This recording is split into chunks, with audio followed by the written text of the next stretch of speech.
안녕하세요. 경제적 자유를 꿈꾸는 삼전장기 투자라는 삼전불패입니다. 삼전패 가족 여러분, 오늘 이번 시간 벌써 두 번째 시간이 되겠는데요.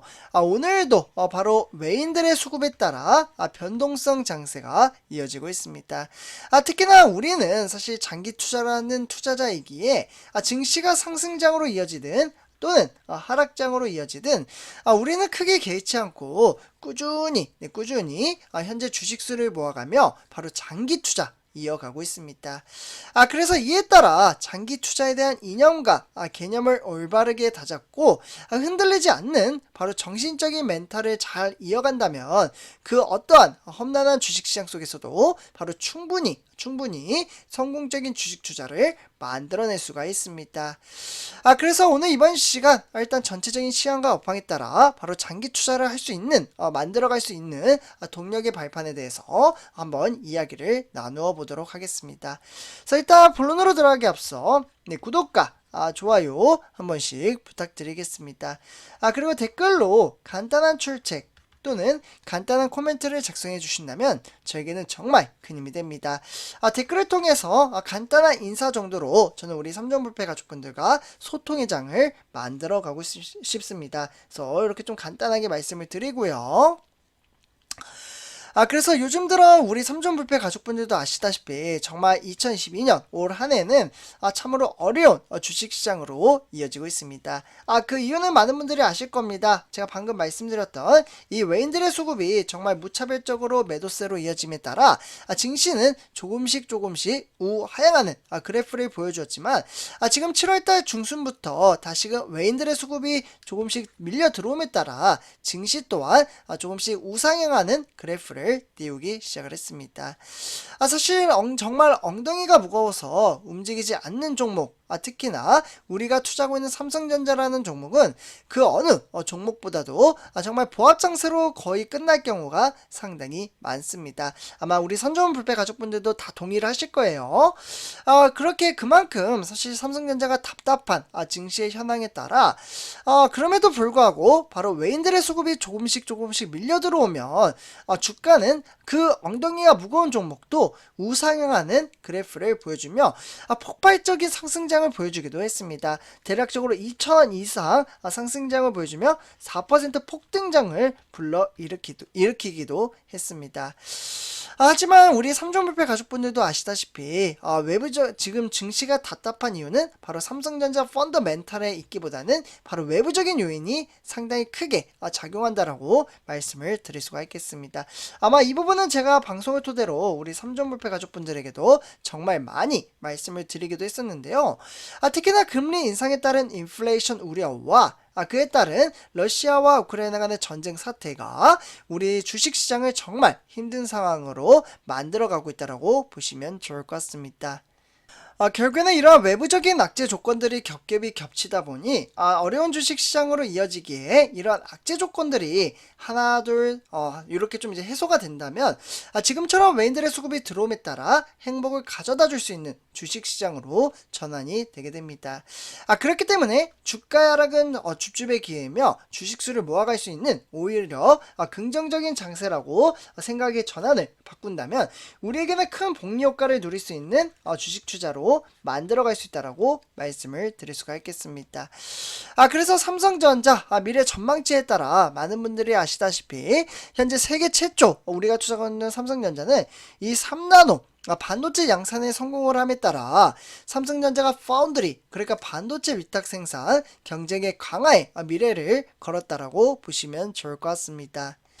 그래서 지금 화면을 보시다시피 점유율 차이는 상당히 많이 납니다. TSMC 53.6%, 우리가 투자하는 삼성전자는 16.3%로 이 점유율 차이가 시간이 가면 갈수록 벌어지곤 있지만 우리가 투자하고는 삼성전자의 기술력이 상당히 크게 발전을 함에 따라 요번에 이 격차를 크게 줄일 수 있는 발판의 원동력을 만들었다라고 보시면 좋을 것 같습니다. 그래서 한번 조금 기대를 해보도록 하고요.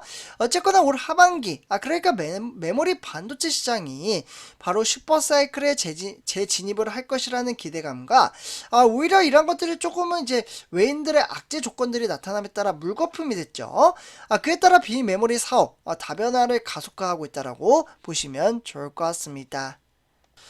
그래서 방금 말씀드렸다시피 재고 누적으로 피로감이 쌓인 그러니까 메모리 시장은 당초 하반기께 풀려 슈퍼사이클 재진입을 기대를 했지만 결국에는 우크라이나 사태 장기화와 그에 따른 기록적인 인플레이션과 그에 따른 소비 둔화 이런 대형 악재들이 가격 인하를 만들었다라고 보시면 좋을 것 같습니다.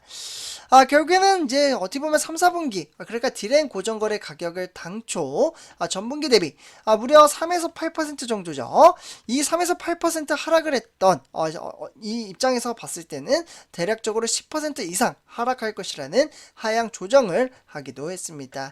결국에는 서버 디램도 고객사 수요가 위축이 됨에 따라 결국에는 5%에서 10% 하락할 것으로 보여지고 있고 그렇게 된다면 이 같은 흐름은 최소 연말까지 지속될 것이라는 중론적인 이야기가 나오고 있습니다. 결국에는 반도체 업체들은 이제 감산 전략과 함께 신제품으로 차별화를 통해서 난간을 돌파할 것으로 보여짐에 따라 증시는 긍정적인 장세를 나타날 것으로 보여지고 있습니다. 그러나 이러한 부분은 실제로 가봐야 알겠죠. 그래서 어쨌거나 수요 침체기에 가격 하락은 불가피하나 침체가 6개월 이상 지속될 가능성은 상당히 크다라고 보시면 좋을 것 같습니다. 결국은 내년 제한적인 웨이퍼 생산 능력을 감안을 했을 때 한국의 디램 회사들은 예상보다 양호한 수준에서 결국은 가격 협상을 진행할 것으로 보여지고 있습니다.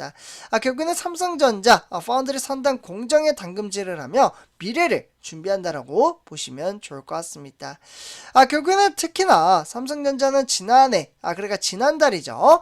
지난달 말 이제 세계 최초로 GAA 많은 분들이 제 방송을 이제 오랫동안 지켜보신 분들은 아실 겁니다. 정말 자주 나오는 단어이기도 한데요. 바로 게이트 올 얼라운드 기술을 적용을 함에 따라 이 기술을 적용을 해서 지금 3나노 방금 말씀드렸던 이 펀드리 공정 기반의 초도 양산을 시작했다라고 보시면 좋을 것 같습니다. 그래서 올해 양산되는 1세대 GAA는 중국 업체들을 대상으로 공급될 예정이고요.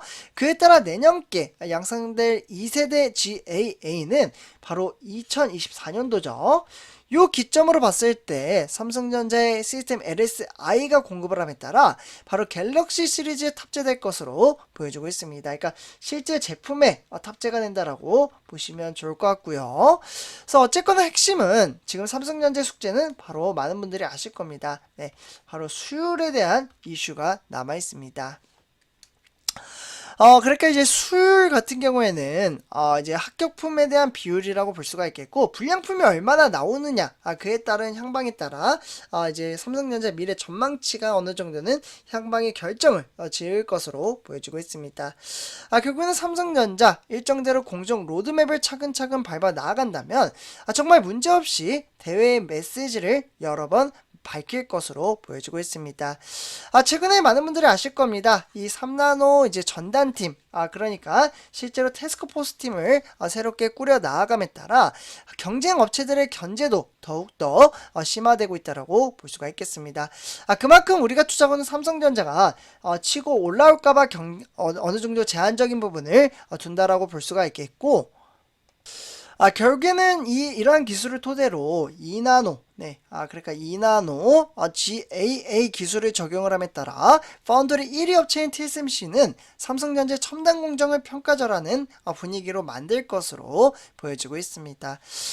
결국에는 화성 공장이라 소규모 양산에 불과할 것이라고 볼 수가 있겠고, 결국에는 삼성은 4나노 빠른 속도로 수율이 개선이 됨에 따라 연말에 5나노 수준까지 수율을 개선을 한다면 수주 물량이 탄력적으로 받을 것으로 보여지고 있습니다. 그래서 TSMC, 결국에는 3나노 양산 일정이 계속 밀리고 있는 것은 사실적이라고 볼 수가 있겠고, 그에 따라 우리가 투자한 삼성전자는 상당히 3나노의 승부수를 걸어둘 것으로 보여지고 있습니다. 결국에는 이러한 미래 전망치를 바라보고 단락의 주가가 빠진다고 한들 매도 버튼을 누르지 않는다면 정말 큰 이슈가 작용을 하지 않는다라고 볼 수가 있겠습니다. 내가 실제로 이제 주식을 이제 사 모아가는 과정에서 마이너스가 나서 그에 따른 공포심으로 인해 매도 버튼을 눌렀다면 그러면 문제가 되는 거죠. 선줄표 가족 여러분들. 그러나 매도 버튼을 누르지 않고 꾸준히 차곡차곡 주식수를 모아간다면 어느 정도 이제 코스트 에버리지 효과를 만들어갈 수가 있겠고, 그에 따라서 내가 비싸게 사는 것도 아니고 싸게 사는 것도 아닌 그러한 증시의 향방이 만들어진다라고 볼 수가 있겠습니다. 결국에는 이러한 미래 전망치에 따라 우리는 꾸준히 주식수를 모아가며 장기 투자를 한다면 저는 충분히 성공적인 주식 투자를 만들어낼 수 있다라고 말씀을 드릴 수가 있겠습니다. 그래서 선절표가 좀 더 이렇게 전체적인 시황과 업황에 대해서 말씀을 드렸고요. 오늘 이번 영상 여기서 마치도록 하겠습니다. 제 영상이 도움이 되셨다면 구독과 좋아요 한 번씩 부탁드리겠습니다. 그리고 댓글로 간단한 출첵 또는 간단한 코멘트를 작성해 주신다면 저에게는 정말 큰 힘이 됩니다. 그래서 이러한 어려운 주식시장 속에서도 우리 삼종불패 가족분들의 댓글을 통해서 우리가 똘똘 뭉쳐 나간다면 충분히 성공적인 주식 투자를 만들어낼 수 있다라고 말씀을 드릴 수가 있겠습니다. 그래서 이렇게 말씀을 드리면서 이번 영상 마치도록 하겠습니다. 감사합니다.